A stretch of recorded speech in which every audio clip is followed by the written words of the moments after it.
Shalom, povo de Deus! Meus amados irmãos, graça e paz de Jesus Cristo, chegando mais um momento de pastoreio para o nosso coração. Deus é o supremo pastor que nos guia pelas veredas da justiça por amor do seu nome. Ele tem nos suprido, bendito seja o Senhor. Eu quero lhe convidar a orarmos. Vamos falar com o nosso Deus eterno.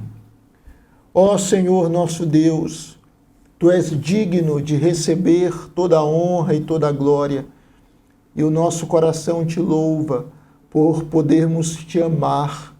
Obrigado porque o Senhor se revelou de maneira salvadora a nós, pela pessoa do Teu Filho Jesus Cristo, e nele nós estamos seguros eternamente.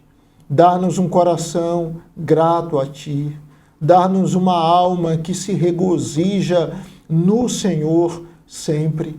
Ó Pai, nós rogamos a Tua bênção sobre cada vida, cada família, e pedimos que o Teu Espírito conduza esse momento de pastoreio e fale ao nosso coração. Tu conheces as reais necessidades da nossa alma e Tu tens palavras de vida eterna para nós. Bendito seja o Senhor para sempre. Oramos em nome do Teu Filho Jesus. Amém e amém. Vamos cantar ao Senhor, queridos. Quero lhe estimular a fazer isso, a cumprir esse mandamento de Deus, cantarmos louvores ao Seu excelso e glorioso nome. Vamos louvar ao Senhor com alegria. Amém, meus irmãos. Vamos louvar e exaltar o nome do nosso Deus Todo-Poderoso com canções que exalte e glorifique o seu santo nome. Pra te adorar, ó Rei dos Reis, foi que eu nasci, ó Rei Jesus. Meu prazer é Te louvar, meu prazer é estar nos átrios do Senhor. Meu prazer é viver na casa de Deus, onde flui o amor.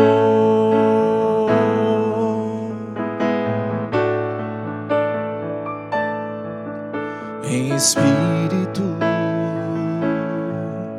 em verdade, Te adoramos, Te adoramos. Em espírito, em verdade, Te adoramos, Te adoramos. Rei dos reis e Senhor, Te entregamos nosso viver. Rei dos reis e Senhor, Te entregamos nosso viver. Pra Te adorar, ó Rei dos reis,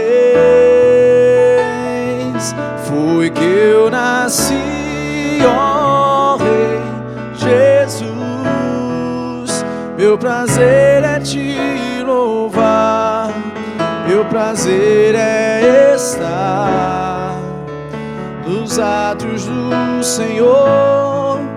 Meu prazer é viver na casa de Deus, onde flui o amor. Pra Te adorar, pra Te adorar, ó Rei dos reis,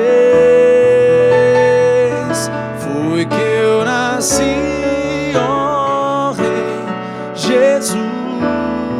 Jesus, meu prazer é te louvar, meu prazer é estar nos átrios do Senhor, meu prazer é viver na casa de Deus, onde flui o amor,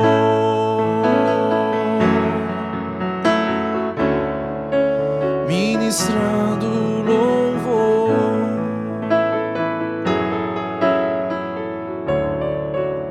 onde flui o amor.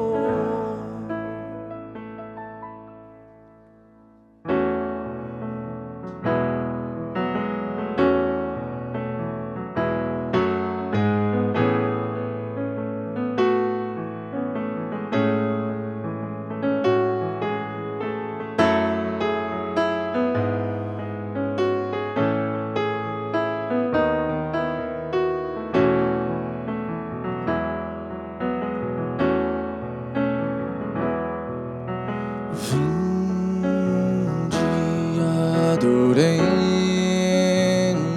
demos glória ao Cordeiro, a Jesus Salvador, ressurreto Senhor, exaltemos, aleluia. Ele é digno,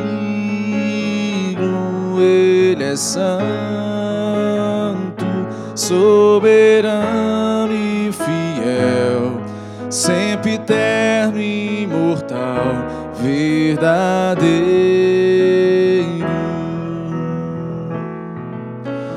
Bendito seja o teu nome, nome que é sobre todo nome. Seja Cristo louvor, toda honra e poder pelos séculos dos séculos sem fim.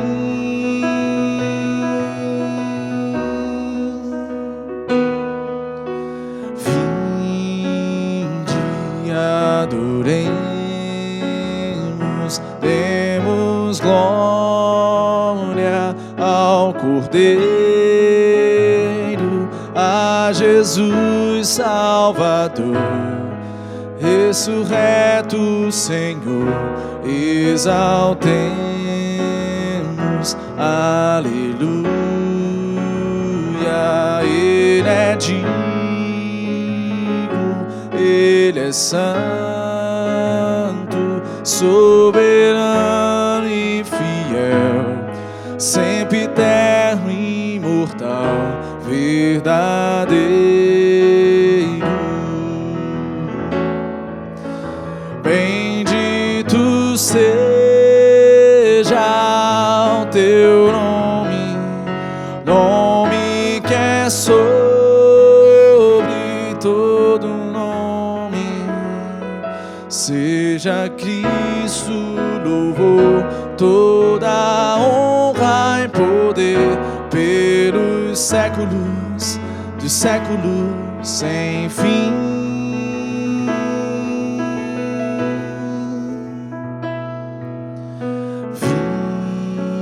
Vinde, adoremos,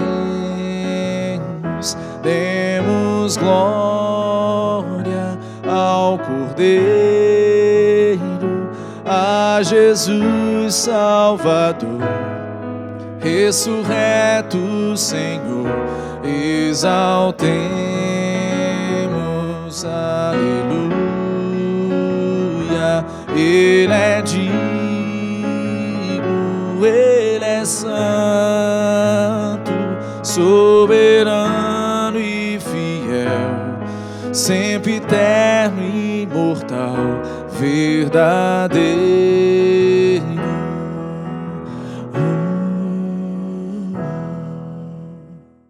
Queridos irmãos, nós estamos meditando no segundo livro das Crônicas. Hoje nós iremos refletir no capítulo 32. 2 Crônicas, capítulo 32. Há uma verdade que perpassa a Escritura Sagrada, nos mostrando que a verdadeira segurança de um povo não está em seus recursos, mas na confiança no Senhor. O mundo muitas vezes ensina que o homem pode trazer para si segurança, mas Deus nos mostra que a verdadeira segurança não está na capacidade, na habilidade humana, mas no Senhor. E, portanto, nós somos chamados a confiarmos no Senhor, a crermos nele. Qual a tribulação que porventura você está passando? Qual a crise que assola a sua alma? Confie no Senhor. E esse texto nos mostra isso, mas ele também nos revela que depois de grandes triunfos, o nosso coração precisa permanecer humilde, porque é a humildade que preserva a nossa alma da queda. Então é sobre isso que a gente vai conversar hoje. Eu queria iniciar com uma história ilustrativa. Conta-se que durante uma forte tempestade no Atlântico, passageiros de um navio ficaram apavorados. Enquanto muitos corriam desesperados, uma menina permanecia tranquila, brincando. As pessoas estranharam a atitude daquela menina e lhe perguntaram o seguinte: você não tem medo de o navio afundar? E ela respondeu: não, meu pai é o capitão. Não, meu pai é o capitão. Ou seja, a paz daquela criança não estava na ausência da tempestade, mas na confiança em quem conduzia o navio. Essa ilustração resume o capítulo 32 do livro de Crônicas, ou o segundo livro das Crônicas. Judá enfrenta a maior ameaça militar de sua geração. O exército assírio, liderado por Senaqueribe, era fortíssimo. Humanamente falando, Jerusalém estava condenada, mas Ezequias, o rei, sabia que o destino do povo não dependia do tamanho do inimigo, mas da grandeza do Deus da aliança. O nosso destino, amados irmãos, não depende do tamanho dos nossos problemas, mas da grandeza do Deus do pacto. Observando um pouco o contexto dessa passagem, após promover uma grande reforma espiritual, Ezequias enfrenta uma dura prova. É interessante isso, né? A crise vem logo depois de um período de fidelidade. Às vezes, alguns crentes podem ter a falsa ideia de que a fidelidade nos livra da crise, e isso não é verdade. Muitos crentes fiéis passam adversidades. Jesus Cristo, o Santo de Deus, o Deus encarnado, aquele sem nenhum pecado, enfrentou duras provas a ponto de ter morrido por mim e por você para que fôssemos salvos. Então a fidelidade a Deus não nos livra, não nos deixa imunes a crises. O texto, ele começa dizendo exatamente isso. Verso 1. Depois destas coisas e desta fidelidade. Depois destas coisas e desta fidelidade. João Calvino dizia que Deus frequentemente fortalece a fé de seus filhos por meio das aflições, para que aprendam a depender exclusivamente dele. Deus usa a adversidade para fortalecer a nossa fé, para que venhamos depender exclusivamente dele. Como o Senhor é maravilhoso, né, irmãos? Ele não desperdiça nenhuma situação difícil. Então vamos falar hoje sobre isso, sobre esse Deus que vence as nossas crises por meio da fé. Verso de número 1 até o versículo de número 8, diz assim: Depois destas coisas e desta fidelidade, veio Senaqueribe, rei da Assíria, entrou em Judá, acampou-se contra as cidades fortificadas e intentou apoderar-se delas. Vendo, pois, Ezequias que Senaqueribe vinha e que estava resolvido a pelejar contra Jerusalém, resolveu, de acordo com os seus príncipes e os seus homens valentes, tapar as fontes das águas que havia fora da cidade, e eles o ajudaram. Assim, muito povo se ajuntou e taparam todas as fontes, como também o ribeiro que corria pelo meio da terra, pois diziam: por que viriam os reis da Assíria e achariam tantas águas? Ele cobrou ânimo, restaurou todo o muro quebrado, e sobre ele ergueu torres, levantou também o outro muro por fora, fortificou a Milo na cidade de Davi, e fez armas e escudos em abundância. Pôs oficiais de guerra sobre o povo, reuniu-os na praça da porta da cidade, e lhes falou ao coração, dizendo: sede fortes e corajosos. Não temais, nem vos assusteis por causa do rei da Assíria, nem por causa de toda a multidão que está com ele, porque um há conosco maior do que o que está com ele.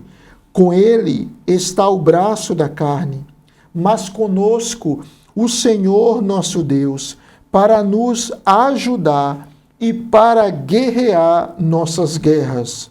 O povo cobrou ânimo com as palavras de Ezequias, rei de Judá.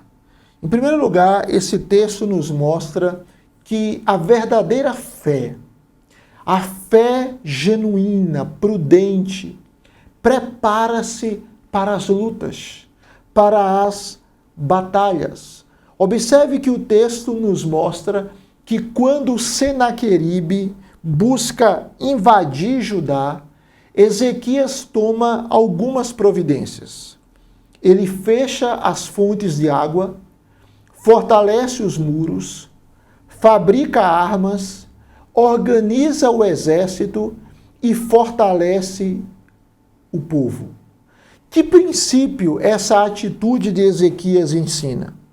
Que a confiança em Deus não elimina a responsabilidade humana. Que o fato de confiarmos em Deus não deve nos levar à imprudência, à insensatez. Uma pessoa pode, por exemplo, em nome da confiança em Deus, ter atitudes tolas. Andar em regiões altamente perigosas, em horários inapropriados, e pode justificar isso dizendo: é Deus que me protege. Sim, é Deus que nos protege, mas Ele nos chama a sermos prudentes, a sermos sábios. Nós entendemos como cristãos que Deus governa todas as coisas. E Ele usa, inclusive, causas secundárias para isso. Mas confiar no Senhor não significa desprezar os meios que ele providencia. Ezequias, ele, diante da ameaça de Senaqueribe, não cruza os braços dizendo, Deus vai cuidar de tudo. Não. Ele trabalha diligentemente. Toma providências para trazer uma certa proteção à cidade. Mas a sua esperança não estava nas muralhas. Observe que no versículo de número 7 e 8, o rei diz, com ele está o braço de carne, mas conosco o Senhor, nosso Deus, para nos ajudar e guerrear as nossas guerras. Versículo de número 8 diz isso. Só que no verso 7, ele disse, sede fortes e corajosos, não temais, nem vos assusteis, por causa do rei da Síria. E no final do versículo 7 diz, porque há conosco maior do que o que está com ele. Que declaração extraordinária, irmãos. Os assírios tinham soldados, mas Judá tinha Deus. Dale Ralph Davis afirma, a matemática da fé nunca mede apenas os recursos visíveis. Ela considera a presença invisível do Senhor. Deus é maior do que os seus problemas, meu irmão, minha irmã. Deus é maior do que os seus adversários espirituais. Ele é maior do que as crises, as dores, as angústias, enfim, as lutas que assolam o nosso coração. Deus é maior. Deus está conosco. E quando Ezequias declara isso, mostrando que é o Senhor quem ajuda o seu povo e guerreia as suas guerras, o povo cobrou ânimo. Bem, esse texto nos ensina inicialmente que nós não devemos ser irresponsáveis. Devemos orar, planejar, trabalhar, e isso se aplica nas mais diferentes áreas da vida. Sermos prudentes, mas a nossa confiança não está nas estratégias. A nossa confiança e segurança está no Senhor. Segundo lugar, esse texto nos mostra que os nossos adversários podem tentar enfraquecer a nossa fé pela intimidação. Nós podemos nos sentir intimidados com a grandeza dos problemas. Verso 9 ao 19.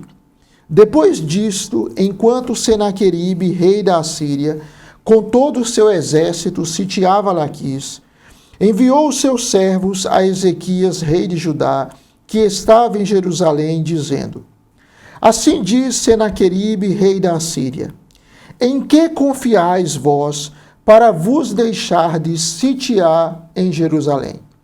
Acaso não vos incita Ezequias para morrerdes à fome e à sede, dizendo, o Senhor nosso Deus nos livrará das mãos do rei da Assíria? Não é Ezequias o mesmo que tirou os seus altos e os seus altares e falou a Judá e a Jerusalém, dizendo, diante de apenas um altar vos prostrareis e sobre ele queimareis incenso? Não sabeis vós o que eu e meus pais fizemos a todos os povos das terras? Acaso puderam, de qualquer maneira, os deuses das nações daquelas terras livrar o seu país das minhas mãos? Qual é de todos os deuses daquelas nações que meus pais destruíram, que pôde livrar o seu povo das minhas mãos, para que vosso Deus vos possa livrar das minhas mãos. Agora, pois, não vos engane Ezequias, nem vos incite assim, nem lhe deis crédito, porque nenhum Deus de nação alguma, nem de reino algum, pôde livrar o seu povo das minhas mãos, nem das mãos de meus pais, quanto menos vos poderá livrar o vosso Deus das minhas mãos. Os seus servos falaram ainda mais contra o Senhor Deus e contra Ezequias, seu servo. Senaqueribe escreveu também cartas para blasfemar do Senhor, Deus de Israel, e para falar contra ele, dizendo: assim como os deuses das nações de outras terras não livraram o seu povo das minhas mãos, assim também o Deus de Ezequias não livrará o seu povo das minhas mãos. Clamaram os servos em alta voz em judaico contra o povo de Jerusalém, que estava sobre o muro, para os atemorizar e os perturbar, para tomarem a cidade. Falaram do Deus de Jerusalém como dos deuses dos povos da terra, obras das mãos dos homens. Porém, o rei Ezequias e Isaías, o profeta, filho de Amós, oraram por causa disso e clamaram ao céu. Nós temos aqui o discurso dos oficiais assírios, que se constitui em uma verdadeira guerra psicológica. Eles buscam destruir a confiança do povo, usando algumas estratégias, que são as mesmas estratégias que o mundo anti-Deus utiliza contra a igreja. Primeiro, eles ridicularizaram a fé, dizendo: em quem confiais? O mundo continua fazendo essa mesma pergunta, não é verdade, irmãos? Vocês, crentes, segundo o mundo, né, vocês confiam em uma loucura. Paulo nos mostra isso, dizendo que a mensagem da cruz é loucura para os que se perdem, mas para nós que somos salvos é poder de Deus. Então a mesma cultura que idolatra o poder, a tecnologia e a autossuficiência, desconfia de Cristo e zomba dos cristãos. Mas a segunda estratégia foi distorcer a verdade. Senaqueribe tenta apresentar Yahvé como incapaz. Por quê? Porque o inimigo sempre utiliza mentiras. Ele é mentiroso. Foi assim no Éden, quando Lúcifer tentou os nossos primeiros pais. Foi assim na tentação de Cristo. É assim hoje. A ridicularização e a mentira, a distorção da verdade. Terceiro, eles buscam produzir medo. O objetivo era o seguinte: que Jerusalém se rendesse antes da batalha. E o medo, amados irmãos, ele tenta ocupar o lugar da fé. E é antagônico à fé. Quantas pessoas que são escravizadas pelo medo. É por isso que a Bíblia tantas vezes nos fala: não temais, não tenha medo. Meu querido, minha querida, Tim Keller disse o seguinte: aquilo que mais controla nossas emoções revela onde realmente está nossa confiança. Por favor, atente. Que a nossa emoção esteja governada e controlada pela palavra de Deus. Que o seu coração, meu irmão, minha irmã, não seja dominado pelo medo. Há pessoas que vivem controlados pelo medo. Medo de morrer, medo de adoecer, medo de casar, medo de não casar, medo de não ter filhos, medo de ter filho e não poder sustentar, medo. Deus nos convida a confiar nele. Terceiro lugar, essa passagem nos mostra que o povo de Deus vence as suas batalhas por meio da oração. O povo de Deus vence as suas batalhas por meio da oração. Observe aí a partir do versículo número 20. Porém, o rei Ezequias e Isaías, o profeta, filho de Amós, oraram por causa disso e clamaram ao céu. O texto continua até o verso 23. Então o Senhor enviou um anjo que destruiu todos os homens valentes, os chefes e os príncipes no arraial do rei da Síria. E este, com o rosto coberto de vergonha, voltou para sua terra. Tendo ele entrado na casa de seu Deus, os seus próprios filhos ali o mataram à espada. Assim livrou o Senhor a Ezequias e os moradores de Jerusalém das mãos de Senaqueribe, rei da Assíria, e das mãos de todos os inimigos, e lhes deu paz por todos os lados. Muitos traziam presentes a Jerusalém ao Senhor, e coisas preciosíssimas a Ezequias, rei de Judá, de modo que depois disto foi enaltecido à vista de todas as nações. Louvado seja o Senhor. Observe que diante das ameaças, Ezequias faz o que um líder piedoso deve fazer. O que um crente deve fazer? Ele ora.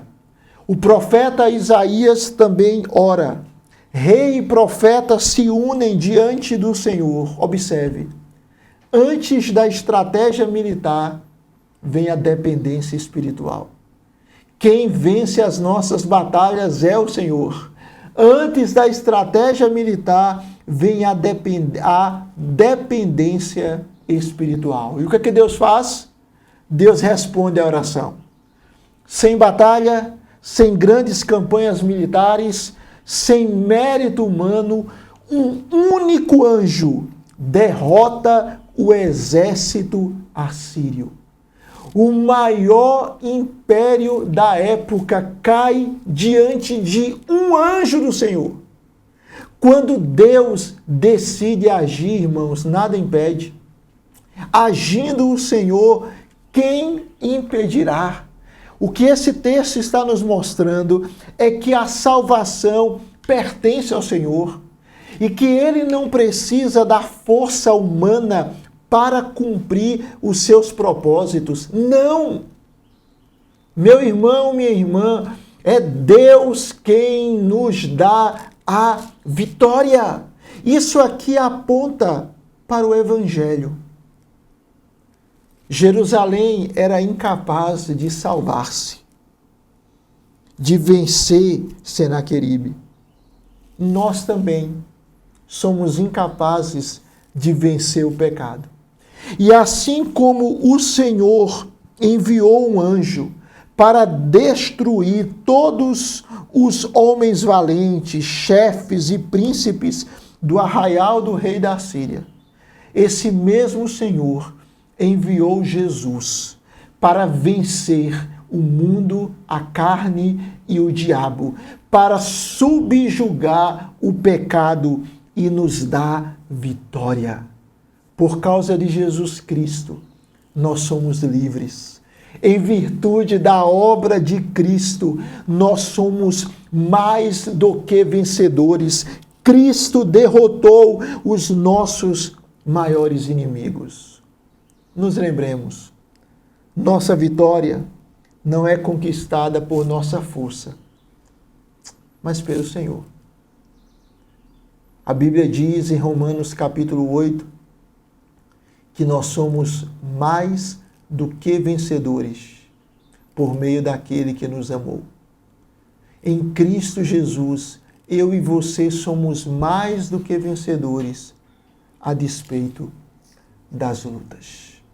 Mas o texto chega ao seu final, mostrando que diante da vitória que Deus nos dá, nós precisamos ter cuidado para não sermos atingidos pelo orgulho.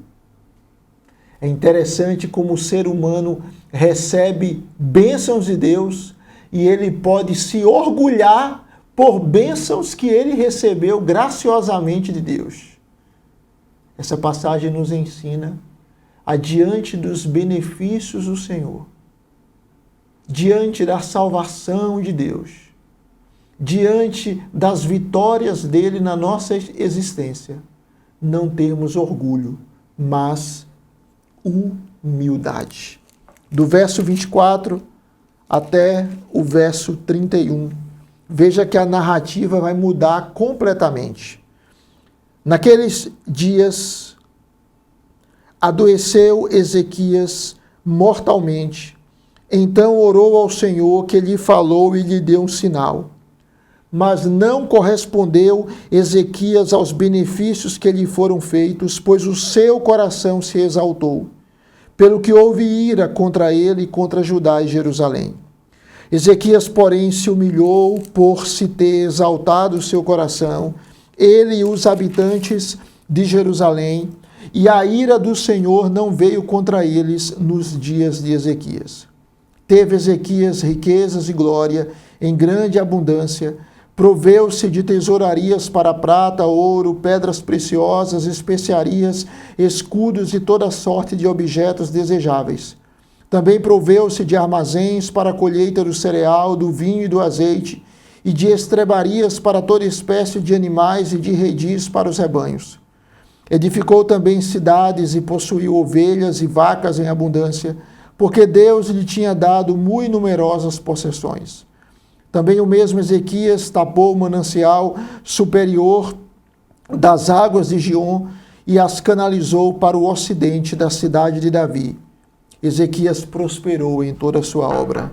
Contudo, quando os embaixadores dos príncipes da Babilônia lhe foram enviados para se informarem do prodígio que se dera naquela terra, Deus o desamparou para prová-lo e fazê-lo conhecer tudo o que lhe estava no coração. Observe que o texto nos mostra que Ezequias adoece, Deus o cura, depois lhe concede riquezas, honra, prestígio, mas há uma frase muito triste. Ezequias tornou-se orgulhoso. Observe, o homem que era o rei que Deus usou, que o Senhor abençoou, o homem que não caiu diante de Senaqueribe, quase foi derrotado pelo seu próprio coração. Por favor, escute. Muitas vezes os nossos maiores inimigos não estão lá fora. Eles podem estar dentro de nós. A prosperidade frequentemente testa mais o coração do que a adversidade. Porque a prosperidade, que é uma bênção do Senhor, se nós não lidarmos bem com ela, nós podemos ficar orgulhosos. Observe que o verso de número 31, Deus, na sua soberania, permite aquela situação para prová-lo e conhecer tudo o que havia no seu coração. Não é porque Deus ignorasse o coração de Ezequias, não. É porque Deus queria revelar para Ezequias o seu coração. Irmãos, as provações revelam o nosso coração, mas as bênçãos também revelam. E Deus nos convida a mantermos o nosso coração humilde na sua presença, a não nos orgulharmos. O texto termina dizendo, verso 32 e 33, quanto aos mais atos de Ezequias e às suas obras de misericórdia, eis que estão escritos na visão do profeta Isaías, filho de Amós, e no livro da história dos reis de Judá e de Israel. Descansou Ezequias com seus pais, e os sepultaram na subida para os sepulcros dos filhos de Davi. E todo Judá e os habitantes de Jerusalém lhe prestaram honras na sua morte. E Manassés, seu filho, reinou em seu lugar. Deus nos convida a confiarmos nele. Deus nos chama a orarmos e buscarmos a sua presença, Deus nos estimula a dar toda a glória a Ele, porque Ele nos conduz em vitória. E Deus também nos orienta a mantermos o nosso coração humilde. Bem-aventurados humildes de coração, porque verão a Deus. Humilhai-vos na presença do Senhor, para que Ele em tempo oportuno vos exalte. Deus resiste ao soberbo, mas concede a sua graça aos humildes, aqueles que reconhecem que não têm nenhum mérito, mas que todo mérito pertence ao Senhor. Eu termino dizendo que esse texto aponta também para Cristo. Ezequias foi um bom rei, sim, mas falhou. Nós temos um rei perfeito, Jesus Cristo. Ezequias intercedeu pelo povo, Cristo intercede por você lá no céu. Que bênção! Nós temos um intercessor dentro de nós, que é o Espírito, e um intercessor à destra do Pai, que é Jesus Cristo. Ezequias enfrentou Senaqueribe, Cristo enfrentou Satanás e venceu Satanás. Ezequias precisou humilhar-se, Cristo humilhou-se voluntariamente. Ezequias experimentou orgulho, Cristo permaneceu perfeitamente obediente, venceu o verdadeiro inimigo do povo de Deus e nos concede vitória. Confie no Senhor. Confie. Termino dizendo que a fidelidade não nos isenta das crises. Você é cristão, tem permanecido fiel ao Senhor, continue firme, mas nós podemos ter crises. Deus usa os mais diferentes meios para nos abençoar, mas Ele nos convida a confiar nele. E diante das vozes intimidatórias do mundo, não abra mão da sua fé. Não negocie a sua confiança em Deus. E diante das grandes vitórias, permaneça humilde na presença do Senhor. Permaneça com o seu coração prostrado diante de Deus. Com o inimigo está o braço da carne. Conosco está o Senhor, o nosso Deus. Vamos orar? Senhor, obrigado pela Tua palavra.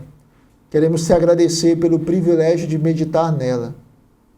E rogamos que o Teu Espírito a aplique ao nosso coração. Muitas vezes, ó Deus, estamos diante de tão grandes lutas, mas queremos te agradecer, porque é o Senhor quem batalha por nós. A guerra pertence ao Senhor. Tu és o Senhor dos exércitos que luta pelo teu povo e concede vitória.